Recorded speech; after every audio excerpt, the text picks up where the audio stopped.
Okay, so this is going to be a quick explanation on how to solve for a sequence equation when you're given a sequence. And basically what that means is just when you're given a series of numbers like 2, 4, 6, 8, 10, and you're asked to solve for a sequence equation, like an equation, this is how I go about thinking about that. So, before we hop into a problem, let's talk about the types of sequences that we might see, because this will help us start out our problem. So when we come to types of sequences, there are a few main types that we might see, one being linear, which is our classic y equals mx plus b format, or when we're talking about sequence equations, it would be a sub n equals mn plus b. So you can see how this resembles our linear equation. There's also an exponential format that we might see, where y equals b to the x times c, or when we're talking about sequences, it'd be a sub n equals b to the n times c. So you can see how this resembles our exponential format. And then the third type is quadratic, which you normally see as y equals ax squared plus bx plus c. But in this case, all the problems we're going to be working with today are just going to be some number squared plus a c value. So we're taking out this middle term here. So it's just going to be x squared, or n squared in this case, plus c. So yeah, all the problems in this video are going to be simplified down to that kind of quadratic. Okay, and then the fourth type, which we're going to have in one of our later examples, is one of the many other formats that the sequences can come in. But these first three here are going to be the majority of our sequences. So this is the most sequences are going to be this format here. And how this helps us is when we get a problem, for example, if we have a problem such as, let's say we're given these numbers, -4, -6, -8, -10. And of course, they always add like dot, dot, dot. So this is our sequence. Let's say we're given this sequence.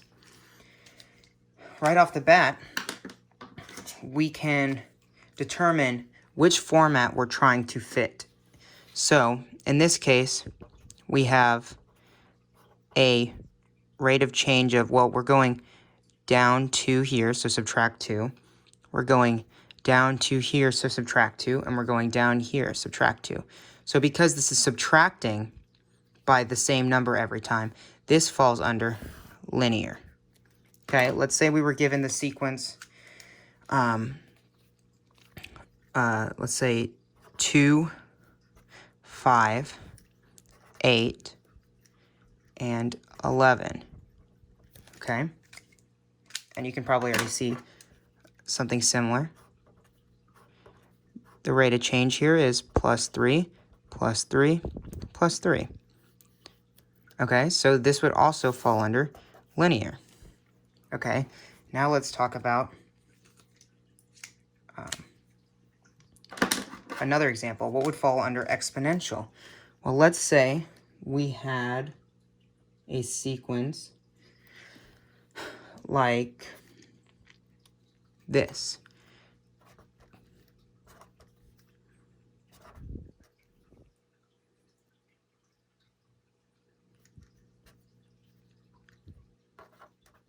Two, 6, 18, 54. Dot, dot, dot. Okay. This right here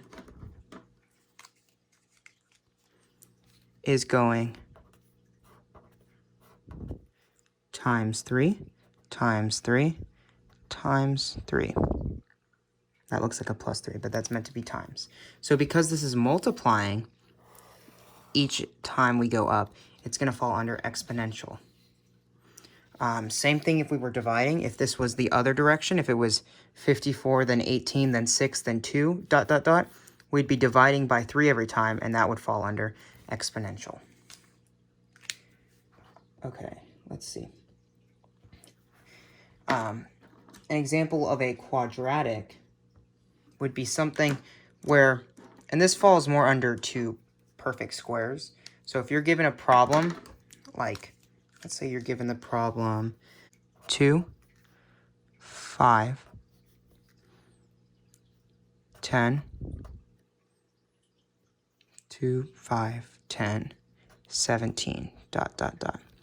So something like this, you'll notice, if we grab a marker, it doesn't increment by the same value every time. So it doesn't add by 3 every time. It adds by 3, then it adds by 5, then it adds by 7. And it also doesn't multiply by something every time. So this would be times 2.5, and then times 2, and then so on and so forth. So it doesn't multiply by the same value every time. But if we quickly check how much this adds by, you'll see plus 3, plus 5, plus 7. We're adding by increasing odd numbers. So 3, 5, 7, 9, and so on and so forth.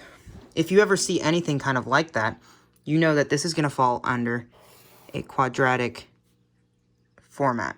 And what that means is it's all based on perfect squares. So 1, 4, 9, 16. This is 1 squared, 2 squared, 3 squared, and 4 squared. So you can notice that all of these numbers are 1 above the value. So this would end up being quadratic. It would be something along an equals n squared plus 1. So this format where we have increasing odd numbers falls under a quadratic format. Okay, now let's move on to solving some of these sequences that we might be given. So first of all, when I'm given a sequence like this, -4, 6, -8, 10, or sorry, -4, -6, -8, -10, all negatives. Okay, let's say that's our sequence, -4, -6, -8, -10. And we need to find or solve for a of n equals, right? That's what we're solving for. So first of all, I look at the problem without any negatives. I always just take out the negatives. So this would really be 4, 6, 8, 10, and so on. So now that I've removed any negative values, I can look at this and see, is it increasing by adding, or is it increasing by multiplying, or is it increasing by odd numbers that are increasing? So what I'm really looking for is, what format does this fall under? Does it fall under linear? Does it fall under exponential, quadratic, any of those? And you'll notice if we count in between these, this is plus 2, plus 2, plus 2. So because we're adding by 2 every time, I know that this problem here is going to be linear. That's super helpful because now I know it's going to fit into this format, which is also known as this format in sequences. Okay, so let's plug this information into our sequence equation. So it always starts out with a of n, and our slope, our m value here, is going to be whatever we're changing by each time. So if we're increasing by 2 each time, it's just going to be 2n. Now, we still don't know what b is, so let's just leave b as it is. So from here, we can actually solve for b by plugging in n as 1 and a sub n as the first value in our thing. So let's do that. When n is 1, the value we should get is 4. So if we solve 4 equals 2 plus b, well, b equals 2, right? So now that we know b and we know our m value from up here, we can plug this all into a linear format. So a sub n equals 2n plus 2. Now, one more thing we have to do is check that our signs are correct. So in this case, when we go up here to check that our sign is correct, you'll notice that all of our numbers are negative. So all we have to do to make this whole thing negative is put it all in parentheses, because there's this addition here. Put it all in parentheses and put a negative out in front. And that right there is our final answer. If you plugged in n as 1, you'd get 2 times 1, which is 2, plus 2, which is 4, and then a negative out in front, so negative 4. So when n is 1, a of n is negative 4. If you plugged in 2, you get 2 times 2, which is 4, plus 2, which is 6, and then there's a negative out in front, so it's negative 6. So when n is 2, a of n would equal negative 6. So now we know that this problem is in fact correct. Okay, so let's look at another example.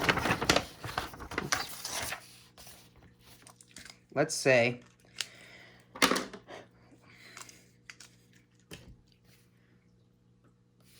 we're given this problem, 2, negative 6, 18, negative 54.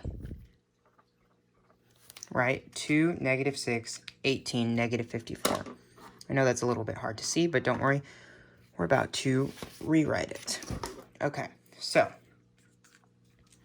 I always first take out the negatives, just so I can look at what the format of this equation is. So now that I have no negatives, it's just 2, 6, 18, 54.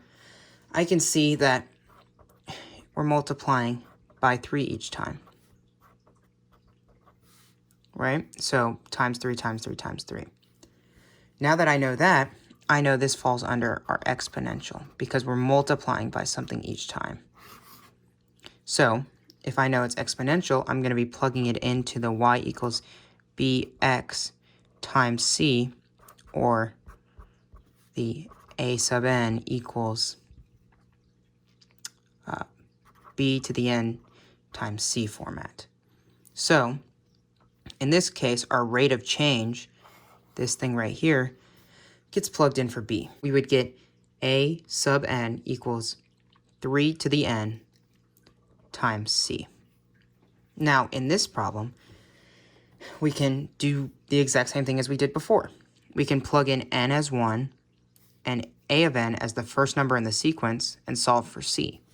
So, when n is 1, a of n should be 2. Remember, we're looking at this without any negatives right now. So, when n is 1, a of n should be 2. Now let's solve. This is just 2 equals 3 times c. Well, to solve for c, we just divide by 3 on both sides, and we get c equals 2/3. Okay, well, now that we have this right here, let's plug our rate of change and this into our sequence equation. A sub n equals 3 to the n times c, which is 2/3. Now, we're almost at the end here, but you'll notice we have to check our sign. So let's go back up to the original. You'll notice the sign is alternating each time. So when we have a problem where the sign is alternating each time, you'll see positive, negative, or negative, positive, negative, positive. We have to multiply the problem by negative 1 to the n. What this does is when we multiply the problem by negative 1 to the n, if n is an even number, then negative 1 multiplied an even number of times would equal positive 1. If n is equal to an odd number, then it would come out to negative 1. So because even and odds alternate, 1, 2, 3, 4, because n is always going 1, 2, 3, 4, alternating even and odd, our problem would be multiplied either a positive or negative number, which would therefore alternate the sequence. If that's confusing, just watch what I'm about to do. So we can take this and we can multiply this by 3n times 2/3. Now you don't need the parentheses here because this is already multiplication, but then you can multiply it by -1 to the n. Now what's convenient here is we actually already have a number with a power of n. So if you have a number already with the power of n, and it's just multiplied with the rest of the equation already, then you can put this inside that part. So basically it'll look like this. A sub n is -3 to the n times 2/3. So you'll notice all I did was I took this negative inside this number that's to the power of n, and I just put that negative on the 3. If we didn't have 3 to the n in our problem, let's say we had the linear problem from earlier, an equals 2n plus 2, and we needed it to alternate, well then we would just multiply by -1 to the n. And we wouldn't put this in anywhere because nothing here has a power of n. So, to sum all that up, if we need to alternate positive and negative, I will multiply by -1 to the n. And if my problem has a number that already has a power of n, I can just put a negative on it. If it doesn't, then I put the whole thing in parentheses and I add it at the end. So, we're almost done with this problem, but we have one more thing to check. When we do this, we should always plug in and double check that our sign matches up. Because if we have it set up to be negative, positive, negative, positive, and the problem has it as positive, negative, positive, negative, then this equation would still be counted wrong. So, let's check. If we plugged in n to be 1, the first number in the sequence, -3 to the 1 is just -3, and -3 times 2/3 would be -2. The 3 and the 3 would cancel out and leave us with -2. So, a sub n would equal -2. But up here, we have +2. So if we have +2, all we have to do is just flip the entire thing. So we'll just put a negative out in front. 3 to the n, times 2/3. So -3 to the n, times 2/3. Keep in mind, this negative has to be inside parentheses. You'll notice I did that with the -1, too, and the -1 over here as well. -1 has to be in parentheses, or -3, it has to be in parentheses. And this negative out in front, because this whole thing is multiplied, I don't need these parentheses here, but I can put them in if I want to. This negative makes the whole problem flip itself. So now, instead of -2, +6, -18, +54, I will now have 2, -6, 18, -54. So now this will match up with my problem up above. And I can double check that. If I put in 1, the first number in the sequence, if I put in 1, I'll get -3 to the 1, which is -3. And then -3 times 2/3. Well, the 3 and the 3 would cancel out, so it'd just be -2. And then put a negative in front of -2. That makes it +2. So a of 1 would equal +2, which is what we have at the original problem. Now, if we plugged in 2, we get -3 squared, which would be +9. Because the negative now becomes positive. We have an even power. So 9 times 2/3, well, that would give us 3 times 2, which is 6. And so 6 with a negative out in front, -6. So a sub 2 equals -6. So therefore, this problem is solved. This is our equation. Okay. Let's check out one more problem before we run through a bunch of practice problems. let's say we have -6, 11, -18, 27. Okay? So, first things first. -6, 11, -18, 27. We look at the problem without the negatives. So, looking at the problem without the negatives, we can see that the rate of change doesn't add by the same number each time. It goes +5, then +7, so it's not adding by the same number. It's also not multiplying by anything very obvious. It's not multiplying by, so this is a little less than 2, and then this is even more less than 2, so it's not multiplying by the same number each time. We don't even have to solve to figure that out. So if it's neither of those, well, let's check how much is it adding by each time. Well, it goes +5, and then it goes +7, and then it goes +9. So you can see it's incrementing odd numbers. It's 5, then 7, then 9. So the odd numbers are increasing.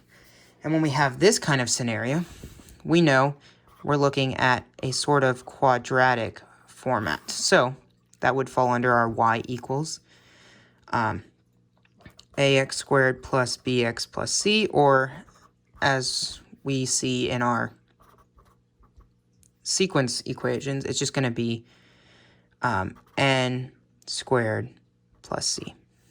We don't plug in anything yet because there's no value we're changing by here. So let's do an equals n squared plus c, and let's plug in one of these values for n.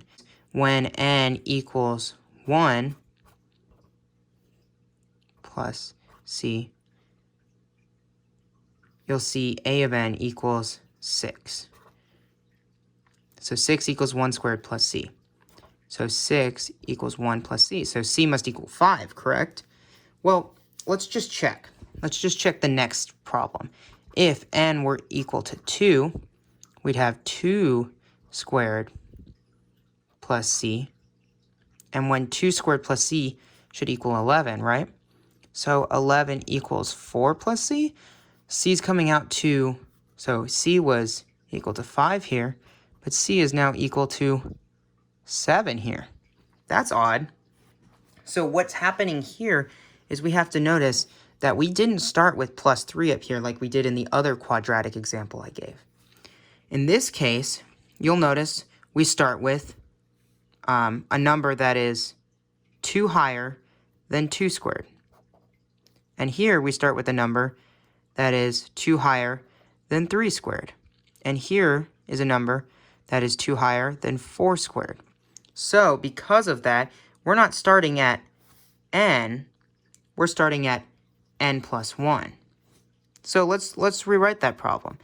A sub n equals n plus 1 squared plus c. If you're not starting with +3, you might have to change this n value. You might have to subtract 1 or add 1 or some kind of change here. But all you have to do is check, okay, let me think. My perfect squares go in order of 1, 4, 9, 16, and so on. Let me see if there's a similar value that these all are close to. Well, this is close to 4. In fact, it's 2 higher than 4. Okay, and this is close to 9. In fact, it's 2 higher than 9. Well, now that I see this pattern, they all seem to be 2 higher. Well, now I know this is supposed to be 2 squared. So that must mean when n is 1, we need it to be 2. So just check for that when you find that the problem fits into a quadratic format. Now, like I was saying, we realize that this is some value plus 2. Well, we already figured out how to get it to that value. In this case, we're starting off at 2 squared, not 1 squared, so we just added 1. And we said we were adding 2 to the perfect square every time. So we would do n plus 1 squared plus 2. You could always solve for that by just plugging in if n equaled 1 squared plus c, then a of n should equal 6. So this would be 6 equals 2 squared, which is 4 plus c. And if you had done this with, say, if n equaled 2, then a of n should equal 11, which would mean 11 equals 9 plus c. And you notice this time c would come out to the same number both times. So you can also solve for that if this was hard to just figure out from this sequence up here. So once you have solved c to equal 2 and you plugged it in, all you have to do now is check that your sign is correct. So you come up here and you'll see, oh, we go negative, positive, negative, positive. We're alternating again. So when you're alternating, all you got to do, a sub n equals n plus 1 squared plus 2. You put the whole thing in parentheses and multiply it times negative 1 to the n. You'll notice there's no power here that has a number to the power of n. Don't get confused by this squared. Also notice there's this plus sign here, so I have to put this thing in parentheses. And even if this thing was to the power of n, this plus sign would prevent me from moving that negative inside. So either way, this negative has to stay outside. Well, now I'm alternating. One of the last things I said we had to do when we made something alternating was check if the sign is correct. It's always a good idea to plug your values in and make sure you're getting the correct thing out. So if we plugged in n to be 1, well, 1 plus 1 is 2. 2 squared is 4. 4 plus 2, that's 6. And then 6 times negative 1 to the n. Well, this was negative 1 to the first because we're solving for the first one. So negative 1 to the first is just negative 1. So 6 times negative 1 gives me negative 6. That means I do not have to put a negative out in front of this problem because it already matches the alternating pattern up here. If I had gotten positive 6 out of this, all I would have done is what we did in the other problem, put a negative out in front of this whole thing right here. But because our sign ended up working out, this is our, ignore my terrible box, this is our final answer. So we're good. Okay, so now let's solve a couple of examples that we're just going to have to work through a few. Those are the main types of examples. Let's work on some harder examples. So let's say we're given fractions. 1/2, 1/4, 1/8, and 1/16. And let's say they're all negative, okay? Dot, dot, dot. Okay, so now that we're given negatives, if you can't see, it's kind of small. Negative 1/2, negative 1/4, negative 1/8, negative 1/16. I always take out, oh, I used the wrong pen color. Oops. Not that it matters, but I'm trying to be consistent here. Okay, so I always take out the negatives. I have 1/2, 1/4, 1/8, 1/16. So with this kind of problem, I can see that we're dividing by 2 each time. Divide by 2, divide by 2, right? So if we're dividing by 2 or multiplying by 1/2 every time, I know this falls under our exponential format. So if it falls under our exponential format, let's plug this into that formula we have, y to the bx times c, or a sub n equals b to the n times c. In this case, we're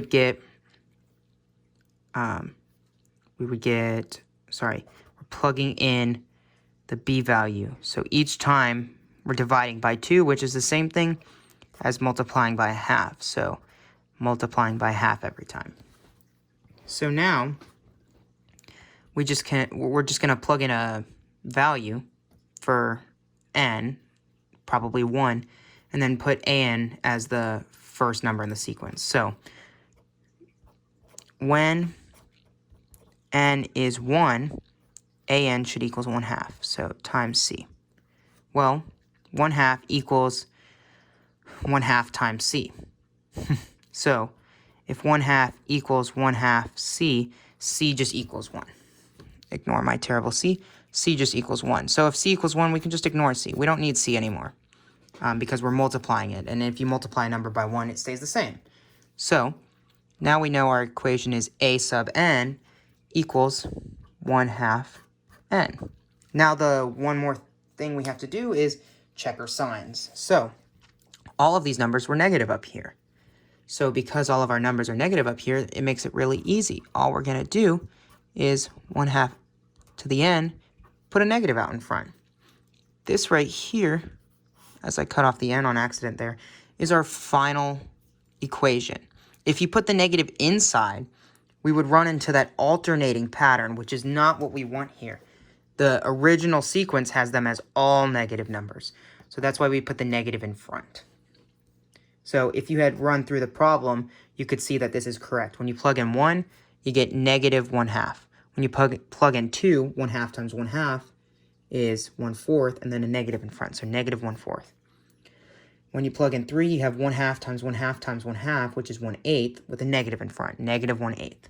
So this problem is correct. Let's run through another one real quick. -5, -8, -13, -20. Sorry, my handwriting's getting worse. Okay, so again, we always look at it without the negatives. 5, 8, 13, 20. 5, 8, 13, 20. So in this case, I can see that, well, let's see what we're incrementing by. +3, and then this is plus, this would be +3, that would be +5, that would be +7. Hold on, +3, +5, +7. I recognize that pattern. That falls under our quadratic format. So if we have that quadratic type of sequence, we know this is going to be based on our perfect squares. So if it helps to think of it as you know, ax squared plus bx plus c, you can remember a sub n equals, it's just the first part, n squared, and then the last part, plus c. So if we have this here, we know, okay, cool, it's a perfect square. So if we have perfect squares, you can see, okay, well, this is 1 greater than 4. Remember, we said our pattern is 1, 4, 9, 16, and so on. This is our pattern of perfect squares. So, which is, in case you didn't know, 1 squared, 2 squared, 3 squared, 4 squared, right? So if I know this, I can see, okay, well, this is close to 4. So let's see. This is 1 greater than 4. And this one is close to 9, but it's 1 less than 9. So that can't be correct. Okay, maybe it's close to, maybe 5 is closer to 1 in this problem. Maybe 5 is close to 1 in this problem. Well, 1, okay, let's say we did 1. How much more than 1 is it? Well, it's 4 more. Okay, and 8, let's see, maybe it's close to the next number in the sequence, 4. Oh, look at that. It's 4 greater than the next one. And then 9, oh, look at that. It's 4 greater. So now we found where we start. So because we start at 1, this problem is just n squared plus c. Or not y, a sub n. N squared. In the other problem, because we started at 4, or 2 squared, we had to add 1 to n. But since we just have this problem, we're good to go with this. Now we have to just solve for c. And as we said earlier, it's +4 to all these perfect squares. But if you wanted to solve for it, you could say 1 squared plus c. When n is 1, well, the first number in the sequence is 5. So in this case, 5 equals 1 plus c. So c would equal 4. And if you had tried that again and again, you would still get c to equal 4 again and again. So since c equals 4, we can just plug that in. A sub n equals n squared plus 4. Last thing we have to do, check that our signs match. All of these numbers are negative, so as we said earlier, you put the whole thing in parentheses and make it negative. Because this is addition right here, you have to put the whole thing in parentheses. Otherwise, this negative number would only go to this number right here and not this number right here. So if we plugged in 1 squared, which is 1, plus 4 is 5, negative 5. If we plugged in 2 squared is 4, plus 4 is 8, and 8 with a negative in front is negative 8. If we plugged in 3 squared is 9, plus 4 is 13, with a negative in front, negative 13. So we can see that this problem is correct. Let's try this problem right here. 14, negative 28, 56, negative 112, 224. Now these numbers are getting really big. So let's take out the negatives. These big numbers are nothing to worry about, nothing that we can't overcome. 56, 112, 224. Okay. So let's start out. Is it adding by something each time? Well, it can't be adding by the same number each time because this right here is a small jump, but this right here is a huge jump. If you can see, this would be plus 14, and this would be more than 100. So we're not adding by the same number each time. Well, let's see, are we multiplying or dividing? Well, we're definitely not dividing because we're not getting smaller. It looks like we're multiplying by 2. 14 times 2 is 28. 28 times 2 is 56. So I'm almost certain that this problem is multiplying by 2 each time.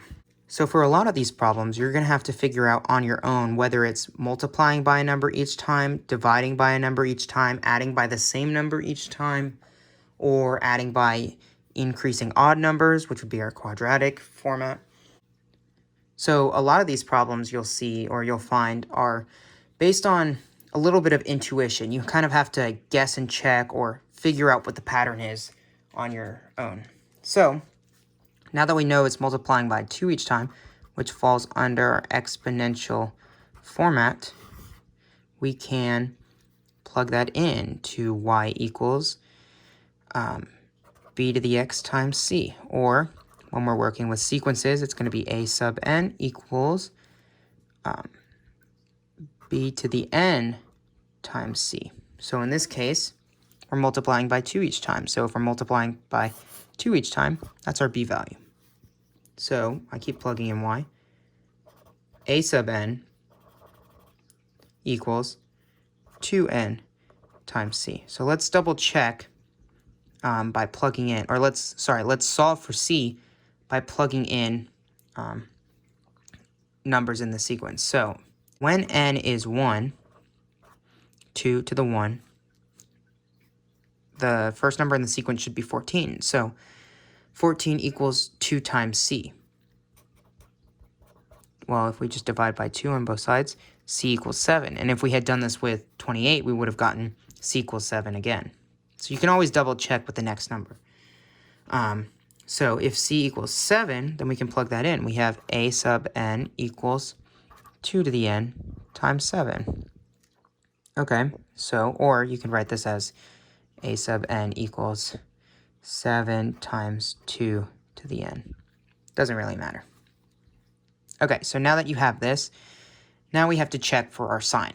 So let's go back up to the top and see, oh look, it's alternating each time, positive, negative, positive, negative, positive. Okay, so let's multiply by, multiply this times our negative first to the n, which alternates positive, negative, positive, negative. But you'll notice, since we have multiplication here, and this part right here already has a power of n, we can just put that negative inside that power there. So instead of having this at the end, we can just have negative 2 to the n times 7. So we don't have to worry about this thing sticking out at the end. Keep in mind that this negative here has to stay within the parentheses. So let's plug in a value and check if our problem is alternating correctly. So if we plug in 1, we get negative 2 to the 1, which is negative 2 times 7, which is negative 14. And we come up here and we see, oh, our original sequence has positive 14. Well, easy fix. We just put a negative out in front of the whole problem. And this can also be written as a sub n equals negative 7, negative 2 to the n. So you can multiply that 7 in however you want, but either way is correct. And if we solve now, you can see that this negative flips all our signs to the correct sign. So if we put in 1, negative 2 to the 1 is just negative 2. Negative 2 times negative 7 is positive 14. That's correct. If we plug in 2, you get negative 2 squared, which is positive 4. Positive 4 times negative 7 is negative 28. So our sign is correct. This is the solution. Let's talk about one more tricky problem. All of our problems, like I said earlier, mostly fall under linear, quadratic, or exponential formats. However, there are some times when we have problems that somewhat stray from what we expect. So let's just look at this problem right here. Okay. Now, if we get rid of all the negatives, well, there aren't any, but I'm going to rewrite it anyways, just so it's closer down and easier to see. We have the exact same sequence, which means we don't really need to check our sign at the end, although we probably should just in case we messed up a little bit. Anyways, so this problem right here is a lot more complicated. You can already tell, well, what are we multiplying by each time? It doesn't seem very clear. Well, the top is multiplying times 2, times 2, times 2, but the bottom is multiplying times 3. Strange. Well, hold on. That's the same as just saying times 2 over 3. So we know we're multiplying by times 2/3 each time. So if we're multiplying by 2/3 each time, well, that's an exponential, correct? If we're multiplying by the same number each time, it's got to be exponential. Sort of. This is where you have to be a little intuitive. AN equals, we know that our format is AN equals B to the X times, or sorry, B to the N, not X, times C. You'll notice when we plug in 2/3 here, if we solve for 1, or solve for C, and we put 1 in here, we'd have 2/3 to the 1, which is just 2/3, times a number equals 1/3. Well, that would just be times a half. If we have 2/3 and we need to get it to 1/3, C would equal 1/2. If we did it with the next number up, if we plugged in 2/3 times 2/3 would equal 4/9, and then we could multiply it times a half. So C would equal 1/2 in this situation. So C equals 1/2. Because C equals 1/2, we can easily just do 2/3 to the N times 1/2, and we don't have any negatives, so we can plug this in and check that this is correct. But there's another way to write this, and it's a little more confusing. So this is a correct solution. So we can check that this problem is correct before we show the other example of how you can solve this by plugging in 1. So let's just plug in 1 for N, 2/3 to the 1, which is 2/3, times 1/2, which is 1/3. Okay, let's plug in 2. 2/3 to the 2, which is 2/3 squared, is 4/9. So 4/9 times 1/2 is 2/9.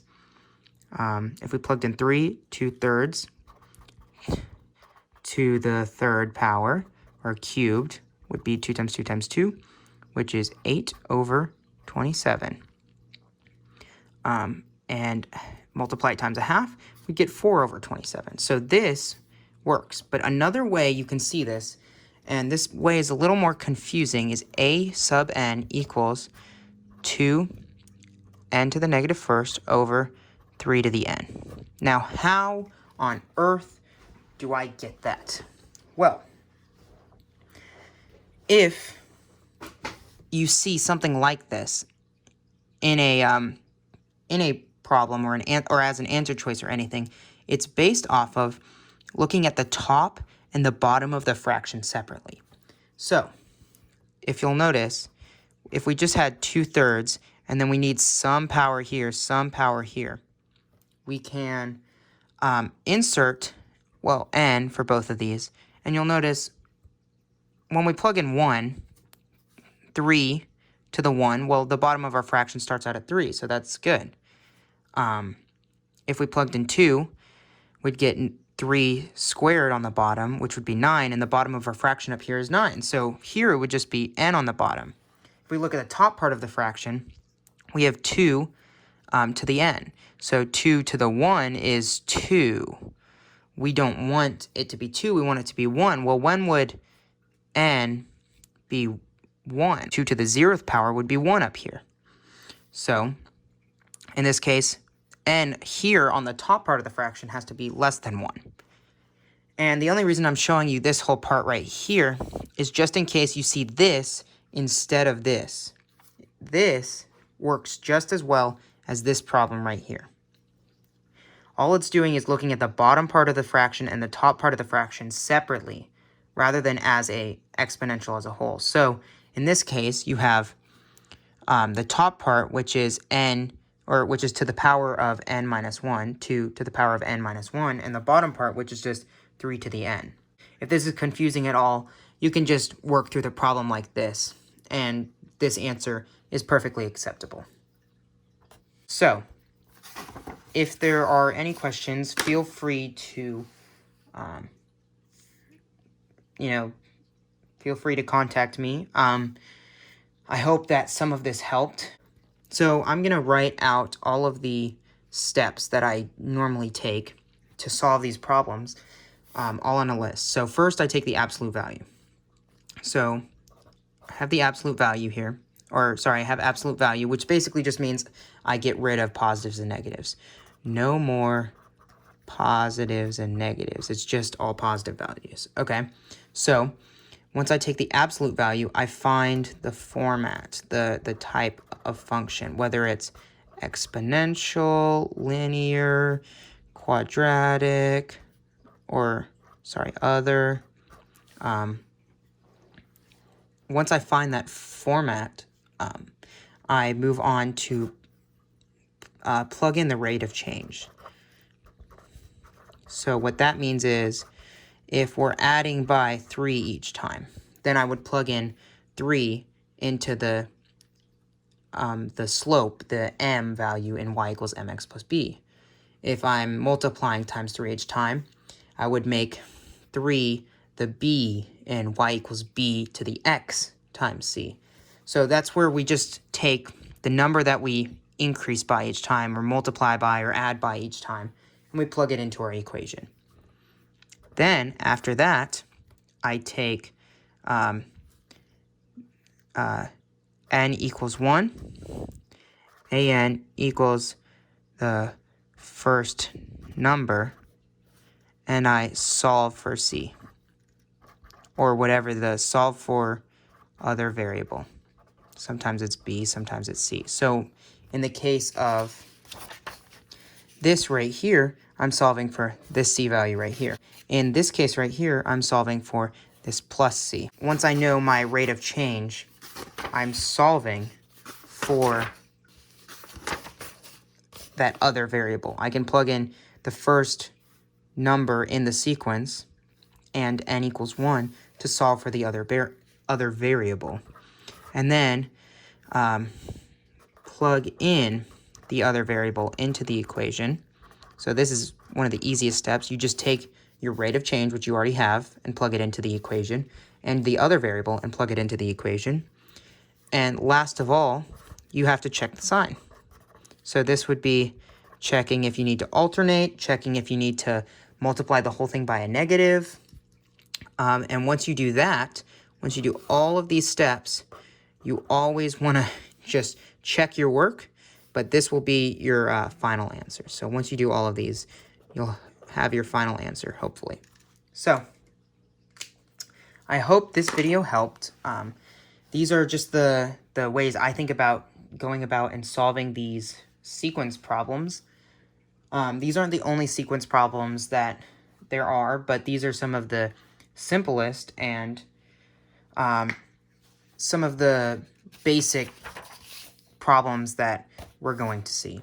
So I hope this helped. If you need any questions answered, feel free to contact me.